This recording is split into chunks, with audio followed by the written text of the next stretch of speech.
हसेला हो तुहार मीठी बोली हो तुहार मीठी बोली लोगवा हसेला सुनी तुहार मीठी बोली तुहार मीठी लोगवा हसेला तुहार मीठी बोली तुहार मीठी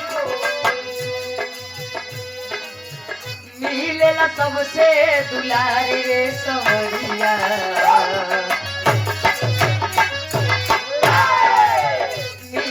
सबसे दुलारी रे संवरिया जिंदगी के बिना बाबा चारी रे संवरिया सबसे दुलारी रे संवरिया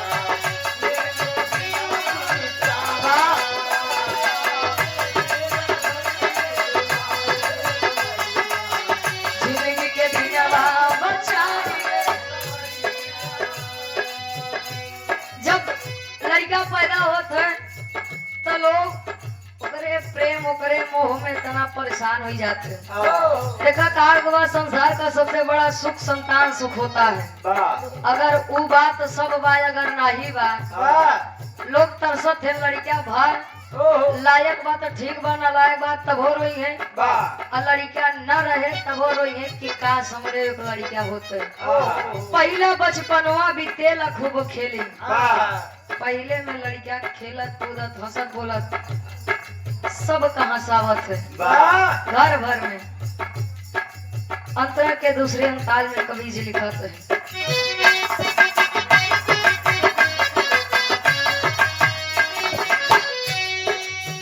दूजे जवानी रहे दहिया में जोर हो दूजे जवानी रहे दहिया में जोर हो दूजे जवानी रहे दहिया में जोर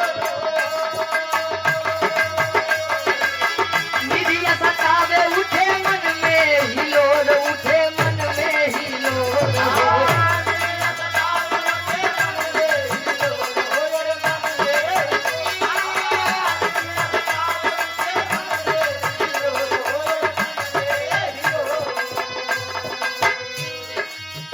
रहिया चले के संभारी रे संवरिया रहिया चले के संभार रे संवरिया जिंदगी के बिना बाबा चारी रे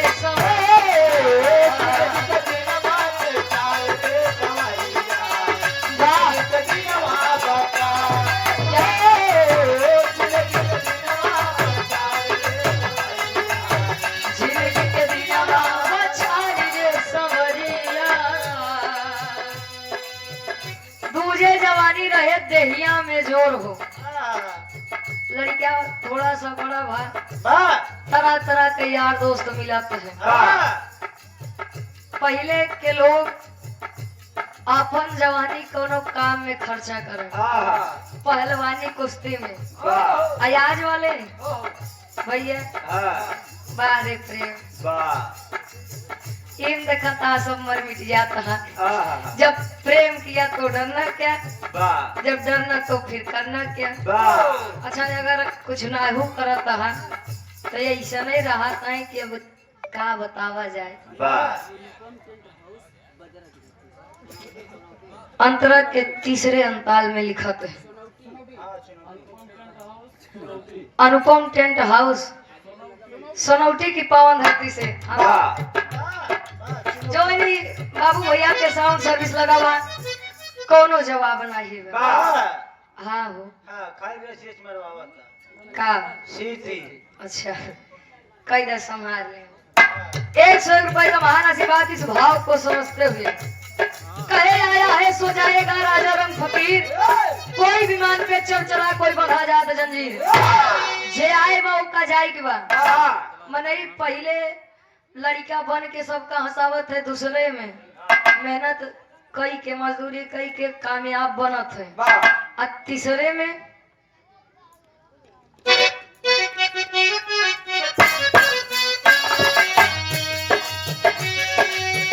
तीजे जवानी ना पूरा बुढ़ाया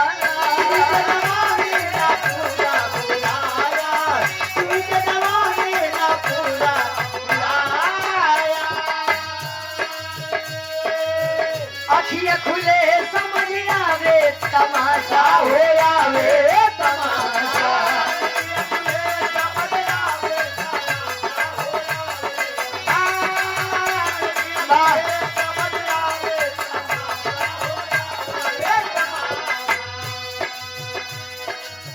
अनुभव मिले बेसुमारी रे संवरिया, अनुभव मिलेला बेसुमारी रे संवरिया। जिंदगी के दिना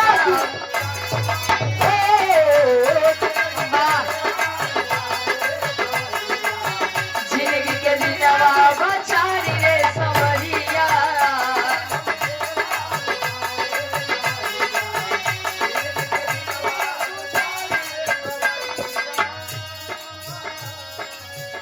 तीजे जवानी न पूरा बुढ़ाया देखा लड़के अगर रहा तो मन करत है कैसे हम बड़ा हो जाई, बड़ा भैन कहाँ है कैसे हम गदेला हो जाई।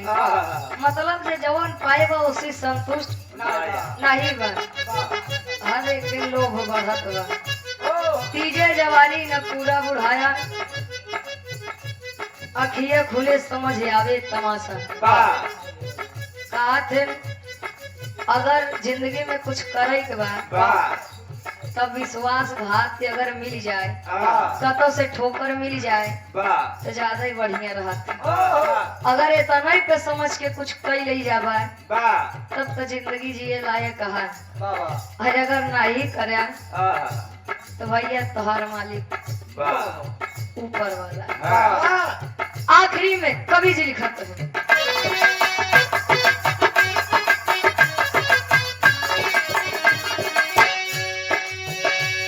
बिहारी के आई बुढ़ाई,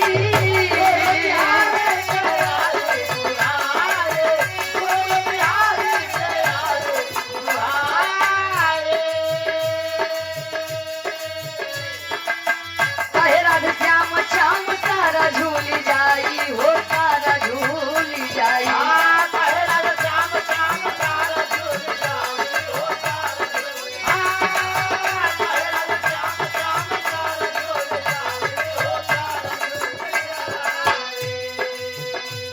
इतना गुमान या शरीरी पे करे लायक नहीं बा। आज लड़के बा, कल जवानी बा, परसों बुढ़ापा बा, ओकरे बाद यही शरीर त्याग के चला जाएगा।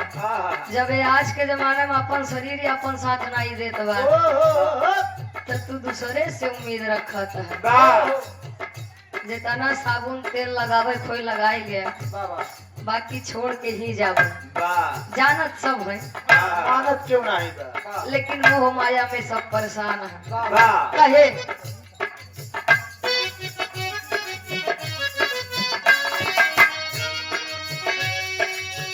गुरु बिहारी के आई बुढ़ाई,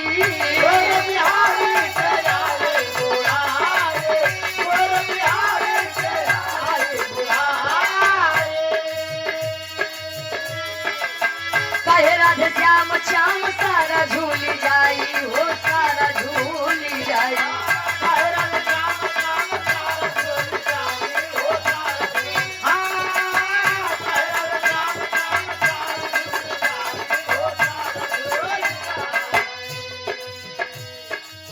रुचि तक है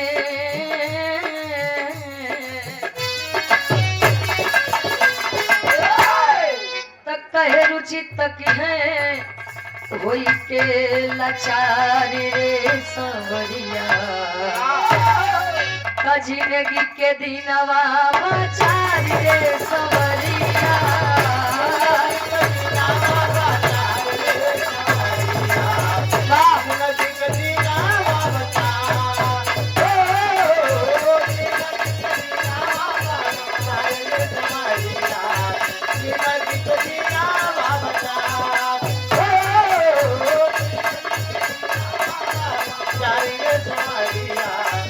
जिंदगी के दिनवा बचारी रे संवरिया। बड़का भैया के नंबर बा, वहां से आप लोग